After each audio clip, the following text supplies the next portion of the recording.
Welcome to In Pursuit of Beer. My name is John Otjen, and it is St. Patrick's Day, or it's almost upon us. And since it's never a good idea to drink alone, I brought a friend along today. And Clay's here because he once dressed up like a leprechaun. One time like a leprechaun, and is a professional beer drinker. Well, I love me Lucky Charms, John. Yes. Well, who doesn't? Just the marshmallows, though, right? I like the rainbows, yeah. And I the like rainbows. Mostly the rainbows. Yes. Well, the well-known, what would be the most well-known beer of St. Patrick's Day? Oh, Guinness, Yes. maybe? I don't know, taking a shot in the dark? The Guinness. Guinness. The Guinness would be, and it's out of the island. Oh, over there, the bagpipes. Bagpipes and other things. So Cool. the most popular beer for St. Patrick's Day is a Guinness. But on this show, we typically, or kind of the general rule is we only talk about beers made in America. So today, we're going to talk about a couple stouts that are available in the United States that could potentially replace the standard of Guinness. And we've got a couple lined up today, and we're gonna taste one of them.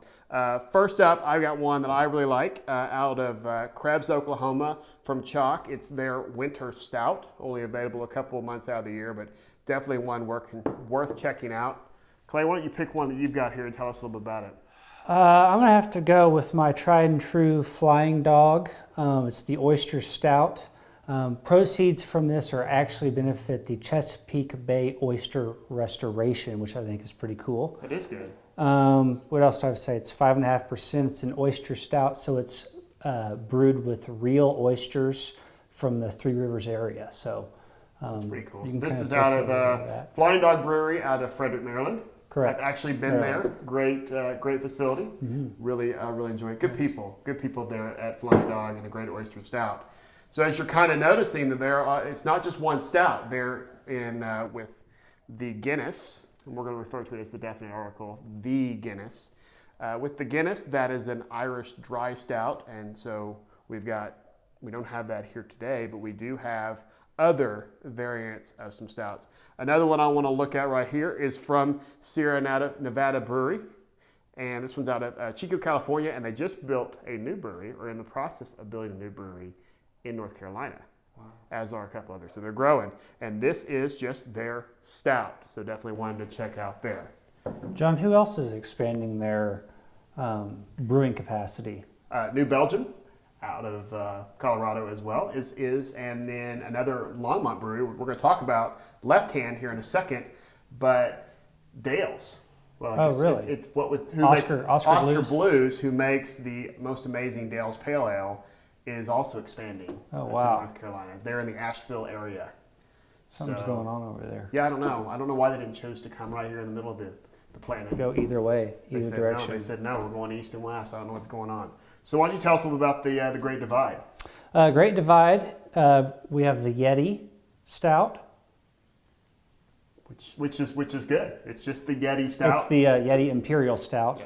Yeah. Yeti Imperial Stout. Great beer out of Denver, Colorado. So this is kind of one of the lighter stouts in my opinion. I'm not a huge stout fan. You just brought me a stout. I don't know if I'd be able to really tell you the big difference between them. But I feel like that's kind of like where a lot of people are too when they go out and somebody offers them a stout. You don't know everything about these stouts. Yeah, you don't know. It's obvious. If it says oyster, you're like, oh, I bet there's oysters involved. But Imperial... It's a good stout. It's a little bit lighter, so I like that. So. Yeah, that's a win. Definitely a win. Why don't you tell us a little about the Rogue one, and then we're going to dive into our good friends over at Lefthand. Okay. This is the chocolate stout made by Rogue Ales in Oregon, and they also have an oatmeal stout as well. And what was the other? With coffee. They've got coffee stout. The coffee one. Which reminds me, oh my God, we're just gonna do this. I'm getting up because I forgot one. Oh, and we're back. And we're back with the Java Stout. How can we forget Santa Fe Brewer? Santa Fe Brewer is amazing. How can we forget that? And this one you're supposed to drink before noon, which that takes the idea of it's 5 o'clock somewhere to a whole. This and a donut would be great. I know that sounds disgusting, but it'd be good. No, it's excellent. So there you go. The in a can, the Imperial Java Stout from, once again, we'll refer to everybody as our good friends until you defriend us. But right there, Santa Fe Brewing Company's Java Stout. Okay. They also make a delicious Happy Camper IPA too. Yes. And check for that. We got the another episode on IPAs with that one in it that you want to check out. Okay, so we came here today. These are all excellent, but the Lefthand Milk Stout. This has been dubbed like America's favorite and best and most popular stout, and it is a milk stout, which means that it has, well, not like milk. Cream. It would be creamy, but there is an element of milk in it in the fermentation process, but not like they're pouring gallons of 2% in it. Yeah. It's like the essence of milk in there. So Makes me want to try one. I think we should try one, but let's not try this one. Okay. This is just regular CO2. Okay. And that is so 1996. And what do you mean by that? Not CO2. Well, so in the air in this is just carbon dioxide. Oh. You know, all these are just carbon dioxide.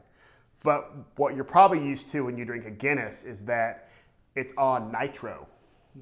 They're like, yeah, it's nitrogenated. But you've never really been able to achieve that nitrogen drought feel in a can. Guinness does it a little bit. The Guinness does nitrogenate. They put the little thing in there and you can pour it. But no, The little ball thing. the little ball, the widget. I believe it's called a widget. I may have just made that Word up. of the day. Word of the day. Word of the day is widget. But new is the nitro version of the milk stout. Ooh. So let's here's the deal. Grab your glass and ignore the fact that these are not the official glasses because we're not even going to show it. But what we're going to do is we're going to show you how this is poured, and the rule is to pour hard. So open that one up. Pour hard. Pour hard. Okay, so here we go. I'm going to open mine up. Okay, let's put them right here. Let's put the glass right there up front, right next to mine. We got to get it so that everyone can see. Okay, good. All right, and now we're going to pour hard.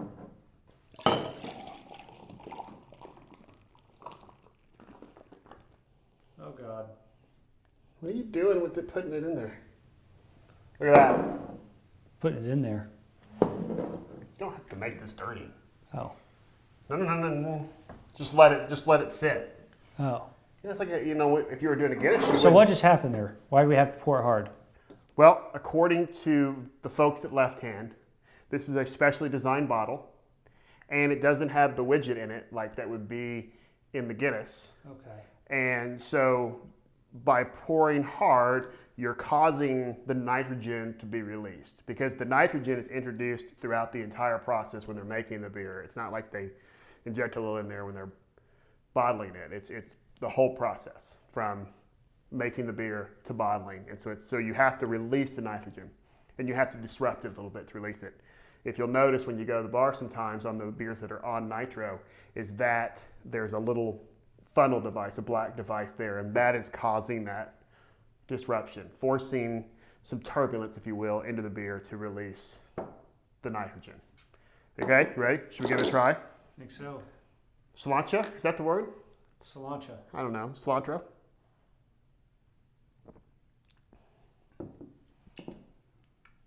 Pretty delicious. Pretty delicious. So there you go, the Lefthand Milk Stout Nitro, our pick for an even better St. Patrick's Day. And we would never, ever condone dissing Sir St. Patrick. And so we feel a libation would be in order for him. So grab your bottle of Guinness and go pour one out for Sir St. Patrick and come back in and enjoy yourself a nice American-made port.